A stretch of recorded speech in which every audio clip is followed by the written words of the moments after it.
अली एक यतीम बच्चा था।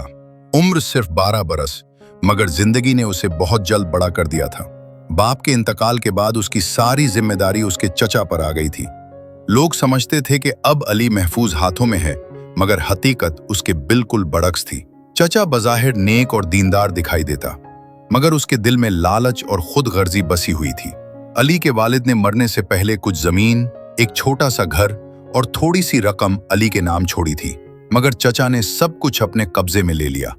वो कहता, अभी बच्चा है, उसे क्या खबर दौलत की, सब मैं संभाल कर रखूंगा।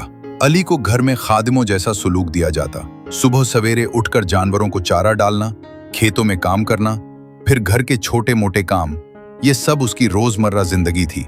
जरा सी देर हो जाती तो डांट और कभी कभार मार भी। खाने में बचा खिंचा, कपड़ों में पुराने और सोने के लिए कच्ची जमीन। इन सब के बावजूद अली के लबों पर कभी शिकवा ना आया। रात के सन्नाटे में जब सब सो जाते, वो वुजू करके 2 रकत नफल पढ़ता और अल्लाह से बस एक दुआ करता, या अल्लाह, तू सब जानता है, मुझे सब्र दे और मुझे गुमराह न होने देना। चचा की नादानी ये थी कि वो समझता था ताकत और दौलत हमेशा उसके साथ रहेगी। वो अली की मासूम खामोशी को कमजोरी समझता, मगर अल्लाह के यहाँ न यतीम का आंसू राईगा जाता है और न जुल्म हमेशा छुपा रहता है। एक दिन अली सख्त बीमार पड़ गया। कई दिन बुखार में तड़पता रहा। चचा ने इलाज में लापरवाही की कि खर्च बढ़ न जाए। अली तकलीफ में भी यही कहता रहा, अल्लाह काफी है, वही शिफा देगा। और फिर वो दिन आया जब अल्लाह का मौजज़ा जाहिर हुआ। गांव में एक नेक दिल ताजिर आया जो अली के वालिद का पुराना दोस्त था। उसने अली को पहचान लिया। उसकी हालत देखकर दिल भर आया। उसने गांव वालों से पूछ-गुछ की तो सच आहिस्ता आहिस्ता सामने आने लगा। मामला गांव के बुजुर्गों तक पहुंचा। कागजात निकलवाए गए, गवाह बुलाए गए और अली के वालिद की अमानतों का हिसाब मांगा गया। चचा के लिए यह सब अचानक था। गांव वालों के सामने उसकी नादानी और जुल्म जाहिर हो गया। उस पर जुर्माना भी हुआ और अली की सारी विरासत उसे वापस करनी पड़ी।